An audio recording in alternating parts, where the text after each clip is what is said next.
Okay, bon après-midi. Merci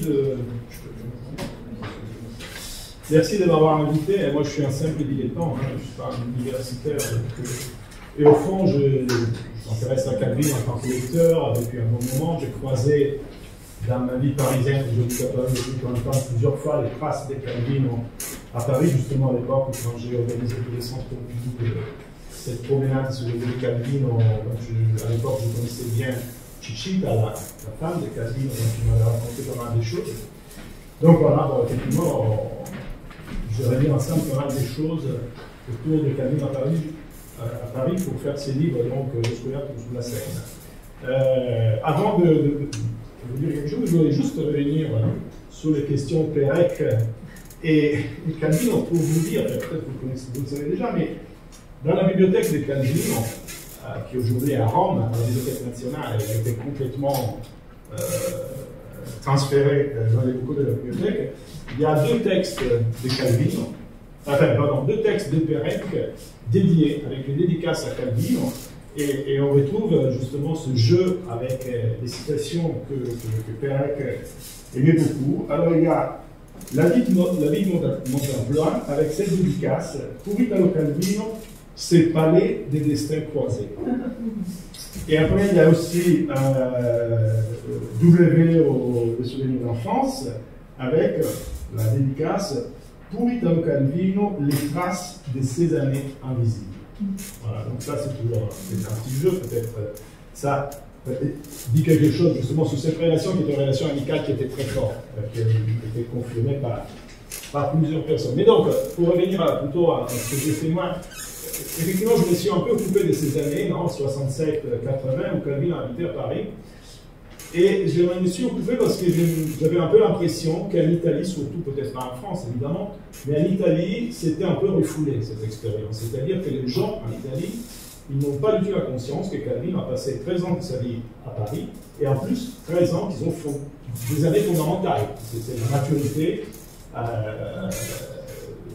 humaine, littéraire, culturelle de Calvin. Donc c'est vraiment la période majeure. Et en Italie, on n'en parle pas trop. Les gens ne sont pas un spécialiste de Calvin, ils connaissent ça, mais les gens ne le savent pas. Alors, en tout cas, ils l'ont entendu, ils l'ont oublié. Alors on pourrait se demander pourquoi. Évidemment, il y a une première raison, c'est qu'en Italie, il n'existe pas encore aujourd'hui une biographie d'Italo Calvino. Elle n'a jamais été écrite. Il y a des tonnes d'essais, d'analyses, mais il n'y a pas de... La seule biographie de Calvino complète qui est écrite, a été écrite par un Espagnol, il y a 3 ans, je crois, elle a été publiée en Espagne, et vient d'être publiée cette année par Mondadori. Donc, peut-être cette absence d'intérêt pour la biographie de Calvino, qui est un peu typique en Italie, parce qu'on n'a pas la tradition de grandes biographies à la anglo-saxonne, en Italie, ça n'existe pas tellement cette tradition. On s'est peut-être exercé sur les biographies juste avec Pasolini, parce qu'il y a plein de choses à raconter. Pour les autres, il n'y a pas tellement de ça. Donc ça aussi peut-être explique cette espèce de trou autour de ces années-là. Il y a aussi le fait que cette période où, effectivement, Calvin a écrit ces 3 grands romans, qui ont été déjà évoqués ici, Ville invisible, C'est par un univers en voyageur et les dessins de château de dessins croisés.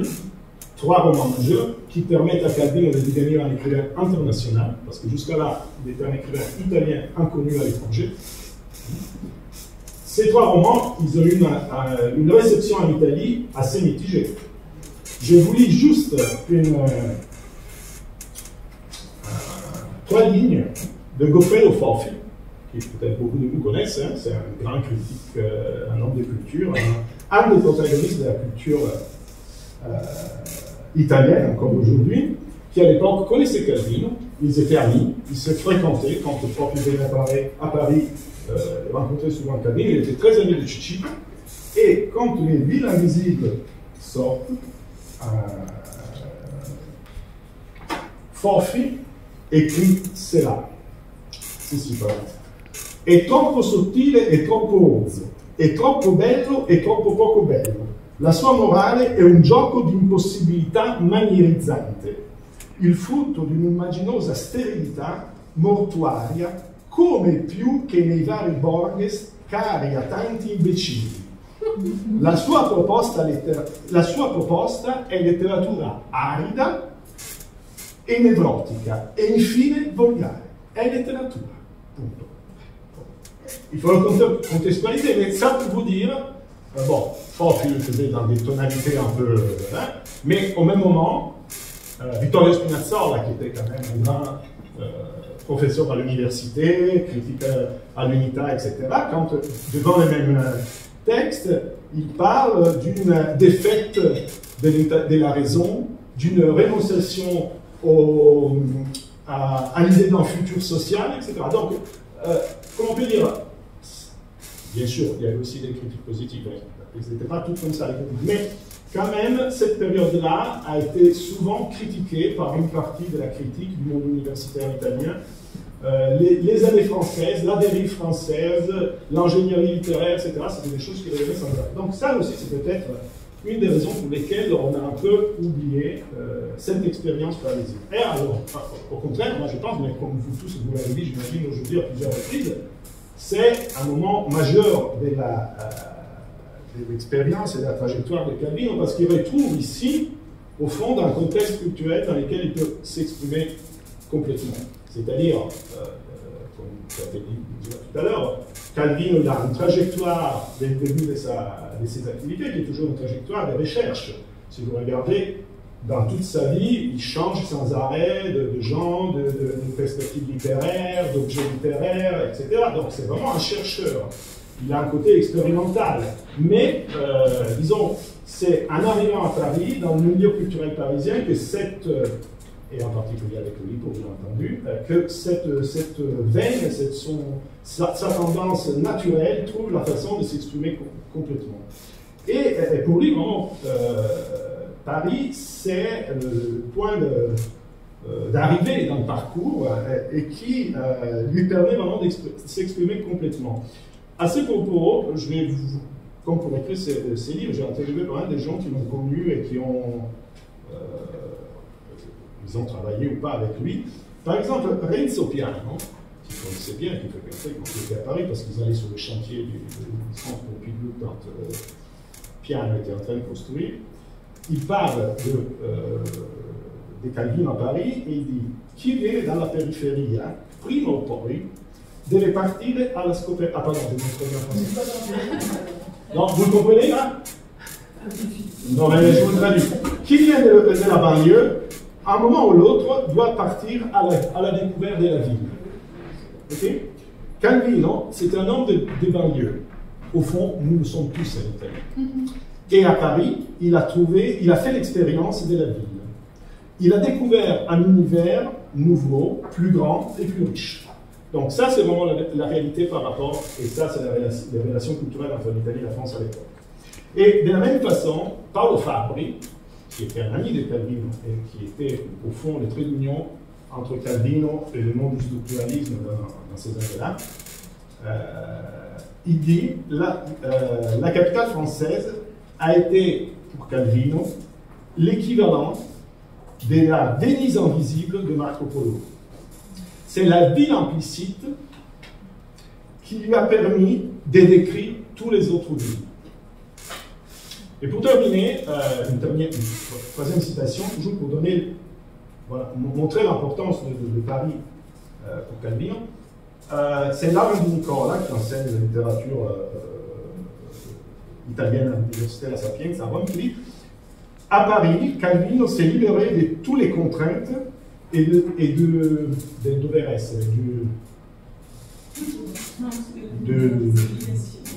voilà, de doveres. Vous l'avez compris. Et il a réussi à inscrire son travail d'écriture dans un rapport différent avec le savoir.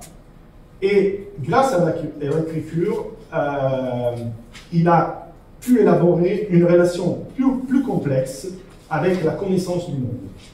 Voilà. Donc tout ça pour dire que c'est une expérience majeure et importante. Et par contre, ça nous dit rien sur le fait pourquoi Calvino est venu à Paris.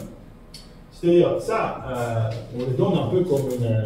Bon, il est venu à Paris en 67, d'accord. Mais pourquoi? Bien sûr, il y a des raisons biographiques. Tout le monde sait qu'il y a Colucci Cita, Esther Singer Calvino en 64, ils se sont mariés, en 64, en 62, pardon, ils se sont mariés en 64, en 65 naît Giovanna, leur fille, et en 67, ils décident de venir vivre à Paris, après 2 ans d'expérience à Rome assez mitigée pour Cecchita. Cecchita, c'était une femme très, très forte, très intellectuellement très riche, Calvino appréciait beaucoup, et pour la première fois, selon sa fille Giovanna et selon d'autres témoignages, c'était vraiment, il se sentait à égalité avec une femme, donc appréciait vraiment le côté intellectuel de Cecchita. D'ailleurs, là, il vient de paraître en Italie ces jours-ci, les lettres à Cecchita qui étaient inédites jusqu'à maintenant, et il y en a quelques-unes justement qui vraiment confirment cette chose-là. Donc, il avait un très grand respect, il avait une relation très forte avec Cecchita, et Cecchita, c'était une femme très indépendante, elle voulait travailler, elle ne voulait pas être à la fin de son mari. Et comme elle était interprète pour des organismes internationaux, en Italie, elle n'avait pas possibilité de travailler, alors qu'en France, elle avait toujours pu travailler. Donc, du coup, pour elle, c'était plus simple de revenir à Paris. En plus, à Paris, il y avait toute la communauté sud-américaine à laquelle elle était très liée et qui venait évidemment à Rome. Donc, la raison biographique fait qu'effectivement, il y a la possibilité de se transférer à Paris. Et Calvino, il joue un peu là-dessus, il y a plusieurs déclarations, il dit la femme décide, le mari suit, donc bon, la femme doit rentrer à Paris, moi j'y vais, c'est égal.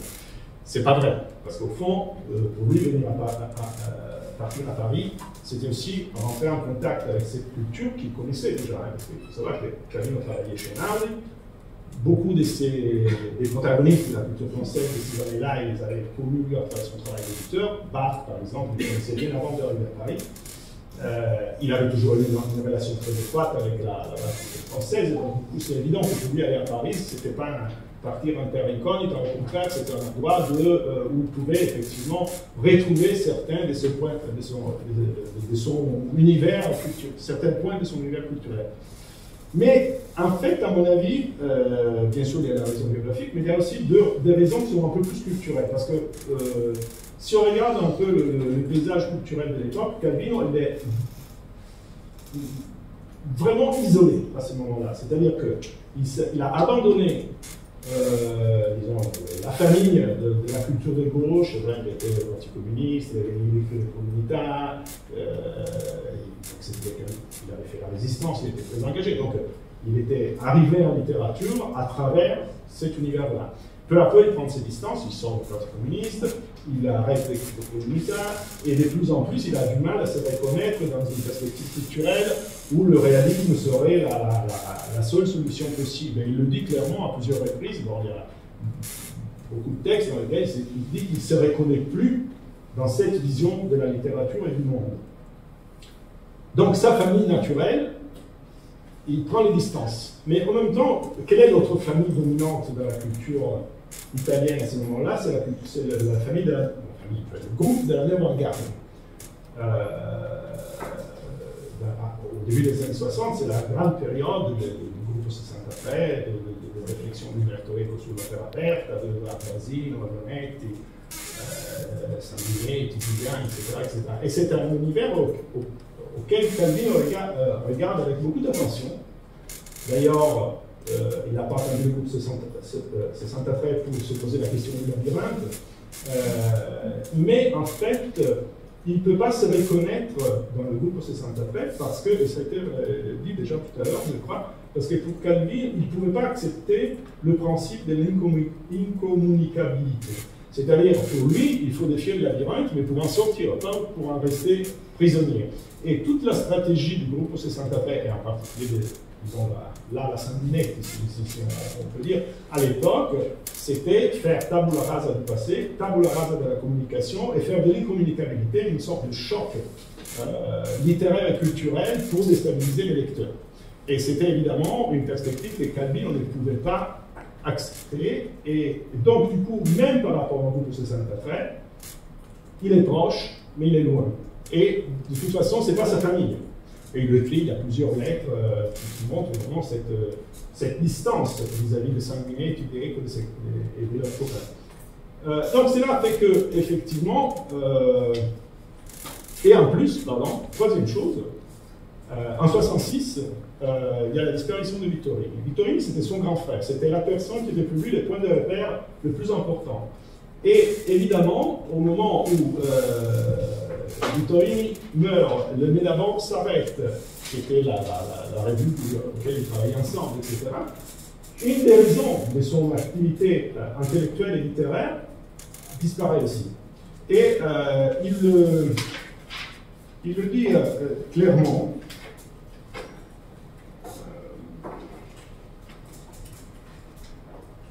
Et justement, il explique clairement cette sensation d'être seul de plus en plus. Par exemple, dans ça c'est quoi? Je pense que c'était une interview au Monde, je crois que je l'avais fait exactement. Il dit, avant, tout le monde se connaît. Le groupe 63 a alimenté beaucoup de tensions et un dynamisme très intéressant, mais moi, je suis autonome. Peut-être je suis tout seul. Avant, il y avait Vittorini, mais désormais, il est mort. Peut-être que, et maintenant, donc, il faut essayer de se faire entendre par le reste du monde. Et peut-être qu'en France, il pourrait me sentir plus proche. Voilà, au travers de cette terme publique. Tout ça pour dire qu'effectivement, il y a cette situation qui tombe à pic, effectivement, avec cette idée d'aller en France. Et en même temps, il y a aussi une autre chose. Comme je disais tout à l'heure, Calvino, à l'époque, n'est pas encore un écrivain connu partout. À l'étranger, ça est totalement inconnu, parce qu'en France, on a traduit les Vicomtes Profondus, mais la première critique, elle est sortie 2 ans plus tard, je crois. Donc, vraiment, personne ne l'a vu, quoi. Mais en Italie, il est déjà connu, c'est déjà un écrivain qui a un certain succès. Les Nostri Antenati, ils sont devenus des romans lus un peu par tout le monde, etc. Et donc, il est de plus en plus sollicité pour des interviews, pour des prises de parole, pour des préfaces, pour des articles, etc. Et à un moment, il dit, il est totalement, comment on peut dire, insatisfait de cette situation. Il en a marre d'être sollicité, il ne veut plus participer à ce jeu. Il y a ce fameux texte qu'il a écrit justement juste avant d'aller à Paris, qui s'appelle Non ho più fiato alle trombe. Il faut arrêter de dire les trombonate, je ne sais pas comment on traduit trombonate en français. Il faut arrêter de claironner sur tous les toits des trucs qu'on ne peut pas. Et donc il commence à rêver une distance de ce milieu littéraire italien dans lequel il se sent de plus en plus aspiré, mais auquel il ne veut pas céder. Et donc ça, c'est aussi une autre raison de s'éloigner vers Paris. Et c'est peut-être aussi une des raisons qui a donné lieu à à cette malentendu de l'ermite à Paris. Parce que ça, c'est un véritable malentendu par contre. Parce que c'est vrai que Calvino, il y a eu ce texte, Ermite à Paris. Alors, on ne sait pas qui a mis les titres, déjà. Parce que vous savez, Ermite à Paris, c'est un texte apparu posthume. Parce que Ermite à Paris, c'est la transcription littéraire, presque, pas entièrement, mais presque littéraire, d'un documentaire qui a été tourné par la télévision suisse en 1974, par Léo Repet et Valérie Oliva. Valérie Oliva prend les textes, le transcrit et fait une plaquette qui publie en Suisse, hors commerce, et Calvino n'a jamais voulu la faire publier de son vivant. Il y a différentes lettres où il dit non, après il y a ces petits textes, mais moi je ne veux pas qu'ils soient traduits. Donc le titre, c'est probablement Valérie Oliva qui l'a fait. Ce n'est pas Calvino qui a choisi Ermite à Paris. Et dans le texte Ermite à Paris, il n'y a pas de texte ermite, le mot ermite. C'est juste dans les titres. Donc ça, juste pour dire que toute cette mythologie de l'ermite à Paris, il faudrait un peu la relativiser, je pense. Mais en tout cas, si on peut l'accepter vis-à-vis de l'Italie, c'est-à-dire qu'effectivement, dans ces textes, il parle de Paris, il dit à Paris, j'ai ma maison de campagne, je suis grenier, personne ne me connaît, je peux vivre tranquillement, etc., etc. Je fais ma petite vie quotidienne, je vais acheter les baguettes, faire les courses, et puis je fais rien du tout. Si à la limite, il écrit ça, hein, il jouait un peu là-dessus, évidemment, mais si disons, cette perspective est valable pour l'Italie, effectivement, besoin de prendre des distances vis-à-vis de l'Italie et du milieu culturel italien, ce n'est pas du tout valable pour la France. Parce que le contraire, en France qu'il était à l'intérieur d'un réseau intellectuel, d'un monde intellectuel qu'il exploite à fond. Bien sûr, après, il a ses activités d'écrivain, il passe beaucoup de temps chez lui, dans son bureau, à écrire, à lire. Il faut imaginer qu'il a toujours ses engagements vis-à-vis d'Hénard. Il continue à travailler avec Hénard à distance, donc il a quand même des choses à faire. C'est pas qu'il a rien à faire toute la journée. Donc, mais en même temps, l'idée de quelqu'un de solitaire qui vit tout seul, on peut dire,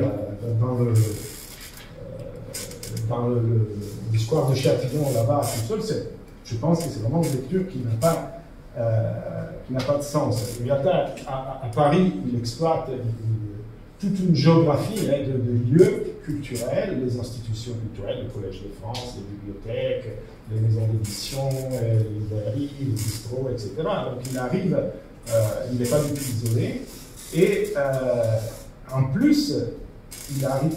C'est vrai que Paris, pour lui, c'est une ville qui est déjà connue, parce que c'est vrai que c'est une ville littéraire qu'il connaît à travers la littérature, mais pendant ces années-là, sa connaissance de la ville, on peut dire, n'est plus seulement une ville à lire, mais une ville concrète, quotidienne, où il fait des choses, il voit des gens, etc. Donc, voilà, j'essaierai un peu plus. Je ferai un peu plus attention sur cette idée d'ermite, parce que souvent on parle d'ermite à Paris, mais bon, moi je ne suis pas du tout d'accord. Bon, évidemment, on peut aider beaucoup de choses sur ce que c'était Paris à ce moment-là. Juste comme ça, il y a le nouveau roman, la nouvelle vague, le nouveau théâtre, la nouvelle critique, l'explosion de la psychanalyse lacanienne, l'apothéose du structuralisme, la nouvelle sociologie. Enfin, voilà, c'est vraiment une ville bouillonnante. On est à quelques mois du mai 68. Donc, c'est vrai que Calvin, il est là-dedans. Et même si le 1968, il ne le comprend absolument pas. C'est-à-dire, vis-à-vis du 68, Calvin a une sorte d'incompréhension. C'est-à-dire, il regarde avec attention, parce qu'il n'a pas vu, il est à Paris, donc en plus, il a un fils, le premier fils de Chichita qui est adolescent et qui participe évidemment aux manifestations, etc. Un jour, il est même arrêté par la police, donc ils vont le chercher quelque part. Mais donc il regarde, il est attentif, mais il ne comprend pas politiquement. Et d'ailleurs, je vous ai dit, devant ces événements-là, j'étais seulement les mettre par la fenêtre, je regardais, je ne peux pas l'expliquer. Et un peu plus tard, disons, sa réponse en 1968 sera sa recherche autour de Fourier, où il pense que Fourier, c'est une réponse aux besoins de révolution, mais qui n'est pas spontanéiste comme les manifestations de rue dans lesquelles il ne croit pas. Il pense à la nécessité d'une révolution qui soit scientifique dans certains points de vue, et donc Fourier, pour lui, ça signifiait ça. Mais donc, pour dire, à propos des relations de Calvin, bien sûr, on a parlé de l'Oulipo, et ça, c'est très important. Et sur l'Oulipo, peut-être il faudrait dire une chose en plus de tout ce qui a été déjà dit. Parce que moi, j'ai posé la question aujourd'hui de l'Oulipo à Benabou, à Fournel, et je dis, bon, on sait ce que l'Oulipo a apporté à Calvin. Enfin, on le voit, ça a été le cas. Mais qu'est-ce que Calvin a apporté à l'Oulipo? Et la réponse de Benabou a été, Calvin nous a apporté une éthique de la littérature. Et je pense que ça, c'est très important, parce que même à une époque où Calvin a passé par être désengagé, il avait abandonné l'engagement, c'était plus son truc, etc., mais il avait quand même une éthique, une préoccupation éthique qui passait toujours dans son travail d'écrivain. Et effectivement, pour les gens de l'Oulipo, qui avaient fondé leur travail sur le jeu, sur la dimension ludique, si vous voulez, un peu provocatrice, etc. Quelqu'un qui, de toute façon, ramenait quand même la préoccupation éthique, c'était important. Donc ça, c'était une chose. Et l'autre chose, c'était l'idée de dire, Calvin, on nous a montré qu'on pouvait, à partir d'une donnée, construire un monde complet et l'amener à son accomplissement total. Voilà.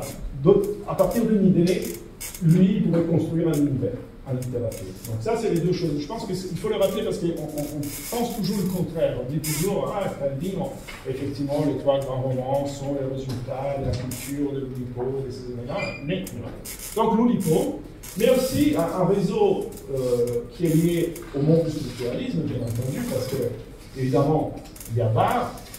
Barthes, il le connaissait déjà avant, mais Barthes, il le fréquente à Paris. Il fréquente son séminaire, donc ça veut dire que c'est vraiment une fréquentation qui est importante.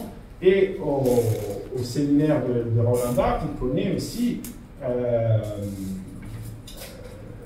on peut dire, il connaît aussi tous les gens qui le fréquentent, entre autres Pérec, parce que Pérec il fréquente le séminaire de Barthes, c'est la première fois que Calvin connaît Pérec, c'est par Oulipo, c'est au séminaire de Barthes. Et comme Pérec, évidemment, il y a beaucoup d'autres gens qui sont Todorov, Genet, avec Genet qui était très, très ami, Calvin, il y a Kristeva, et donc avec Kristeva, toute la relation avec les groupes Solaire, Stelker, Bruyère, il l'avait déjà rencontré avant, mais il le retrouve à Paris. Donc il y a vraiment un noyau de personnes avec qui il a des relations constantes. Hein. Grémas, qui a été déjà évoqué, qui était très important pour lui, mais puis aussi Foucault, Derrida, Lacan, Boulez, disons tout l'univers du structuralisme au sens large, Calvin le fréquente.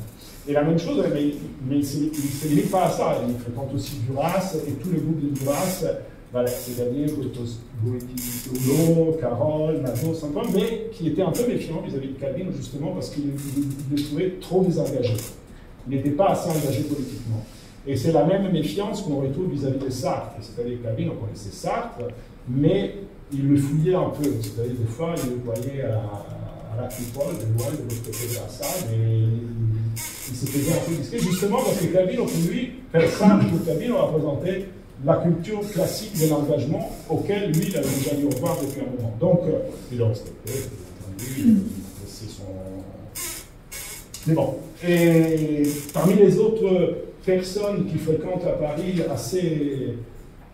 de façon assez intense, il y a Michel Serres, il y a Hubert Daniche, il y a Starobinsky, il y a ceux qui viennent du monde du cinéma, hein, Yves Montand, Simon Signoret, Jean Sorel.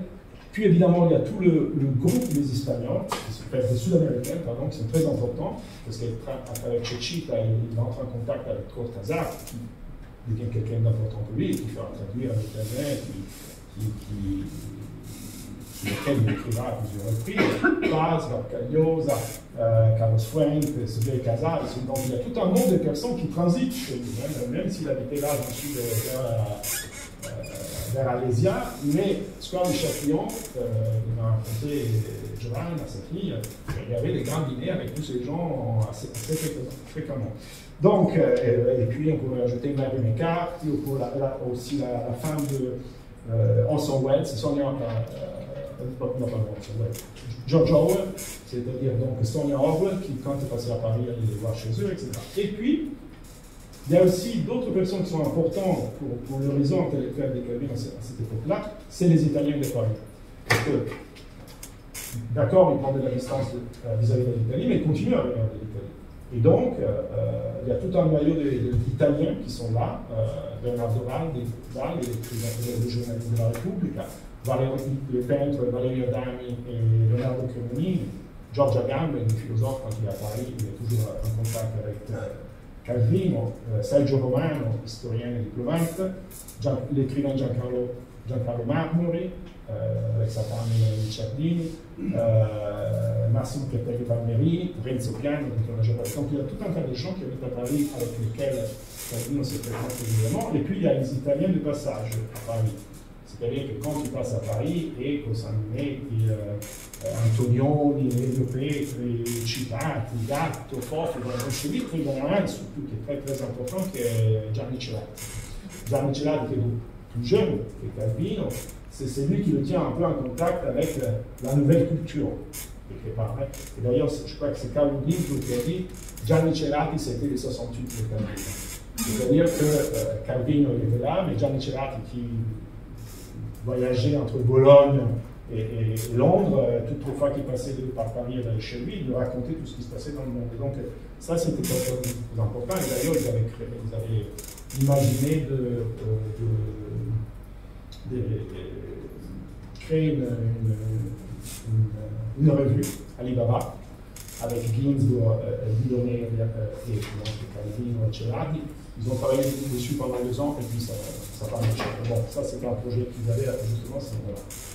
Donc voilà, tout ça pour dire qu'il n'était pas du tout ermite, qu'il était dans un monde qui était riche des rencontres. Et voilà, on pourrait après faire toute une réflexion, par exemple, une fois qu'on a dit que Paris est très important dans la vie de Calvin, dans son évolution littéraire, etc., on pourrait aussi faire le constat que, effectivement, Paris est presque inexistant dans sa littérature. C'est-à-dire, en même temps, Taurine aussi est inexistant et Saint-Rémy aussi. Donc, Paris, il a des mondes imaginaires. On peut faire la liste de tous les passages où on retrouve Paris, hein, bien sûr, il y a des textes écrits à Paris ou la poubelle entrée qui a déjà été évoquée aujourd'hui. Et puis il y a un chapitre de Si par un univers en voyageur, il y a certaines nouvelles de Palomar, il y a une nouvelle de Long Ignacio qui est Sous les soleils Jaguar, etc. Donc il y a quelques passages comme ça, mais c'est vrai qu'il n'existe pas.